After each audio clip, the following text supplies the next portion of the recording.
Doctor B.R.. Ambedkar নিয়ে অমিত শাহের মন্তব্যের প্রতিবাদে শীতলকুচিতে তৃণমূলের বিক্ষোভ কর্মসূচি। ভারতীয় সংবিধানের প্রণেতা ডক্টর বি.আর. আম্বেদকরকে নিয়ে সংসদ ভবনে দাঁড়িয়ে কেন্দ্রীয় স্বরাষ্ট্রমন্ত্রী অমিত শাহর অশ্লীল ও কুরুচিপূর্ণ মন্তব্যের প্রতিবাদে রাজ্য জুড়ে তৃণমূল কংগ্রেসের প্রতিবাদ মিছিল এবং বিক্ষোভ কর্মসূচি চলছে। সারা রাজ্যের পাশাপাশি কোচবিহার জেলা জুড়েও ধিক্কার মিছিল পালিত হলো এদিন। শীতলকুচি ব্লক তৃণমূল কংগ্রেসের উদ্যোগে রাজ্য নেতৃত্বের নির্দেশে প্রতিবাদ মিছিল শুরু হয়। মিছিলটি শীতলকুচি ব্লক তৃণমূল কংগ্রেস কার্যালয় থেকে শুরু করে গোটা বাজার পরিক্রমা করে শীতলকুচি চৌপতিতে এসে শেষ হয়। এদিনের এই প্রোগ্রামে প্রচুর কর্মী সমর্থক এই প্রতিবাদ মিছিলে পা মিলান বলে জানিয়েছেন শীতলকুচি ব্লক তৃণমূল কংগ্রেসের সভাপতি তপন কুমার গুহ।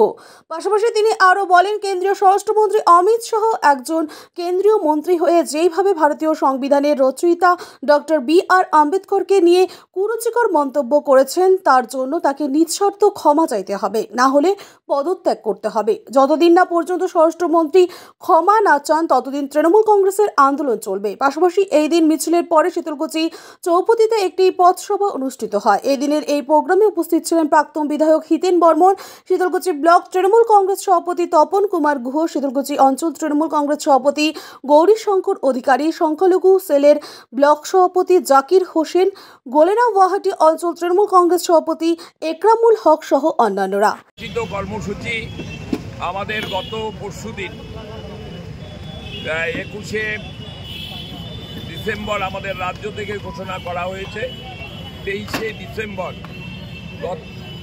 গত কয়েকদিন আগে সংসদে স্বরাষ্ট্রমন্ত্রী অমিত শাহ আমাদের গণতন্ত্রের পীঠস্থান এবং সেখানে আমাদের যিনি গণতন্ত্র তৈরি করতে তিনি সচেষ্ট ছিলেন এবং যাকে সে সময় দায়িত্ব দিয়েছিলেন ডক্টর বি.আর. আম্বেদকরকে নিয়ে তিনি কুরুচিকর মন্তব্য তিনি সংসদে করেছেন, যেটা আমাদের গণতন্ত্রের পীঠস্থান হিসাবে আমরা মনে করি। সেই অবমাননার প্রতিবাদে আমাদের দল একটা কর্মসূচি নিয়েছে। প্রত্যেকটা জেলায়, প্রত্যেকটা শহরে, ব্লকে আমরা বিক্ষোভ কর্মসূচি আমরা পালন করেছি এবং অমিত শাহর পদত্যাগ আমরা দাবি করছি। যোগযুক্ত কর্মসূচি আমাদের দিয়ে দিয়েছে। 1998 সালের 1 জানুয়ারি আমাদের দল প্রতিষ্ঠিত হয়েছে এবং সেই 1 জানুয়ারিকে আমরা প্রতিষ্ঠাতা দিবস হিসাবে প্রতিবার পালন করে আসি।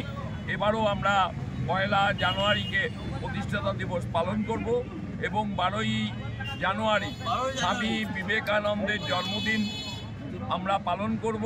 23শে জানুয়ারি নেতাজি সুভাষচন্দ্র বোসের জন্মদিন আমরা পালন করব। 26শে জানুয়ারি আমরা প্রজাতন্ত্র দিবস পালন করব এবং 31শে জানুয়ারি জাতির জনক মহাত্মা গান্ধী তিরোধাস দিবস আমরা পালন করার জন্য আমাদের দল কর্মসূচি দিয়েছেন। আমাদের আগামী 1 মাস আমাদের কর্মসূচি আমাদের নেতৃত্ব ঘোষণা করে দিয়েছেন। এই কর্মসূচিগুলোর মধ্যে কি কোনো বিশেষ কোনো কিছু কর্মসূচি থাকছে? যেমন 12 তারিখে যেহেতু স্বামী বিবেকানন্দের জন্মদিন এবং সেই দিনকে আমরা যুব দিবস হিসাবে পালন করি, আমাদের যুব কংগ্রেসের তৃণমূল ব্লক যুব কংগ্রেসের নেতৃত্বে 8 দলীয় একটা ক্রিকেট টুর্নামেন্ট আমাদের সারা ব্লকে অনুষ্ঠিত হবে। সম্ভবত ফাইনাল খেলাটা গোসারাট হাই স্কুলের মাঠে অনুষ্ঠিত হবে।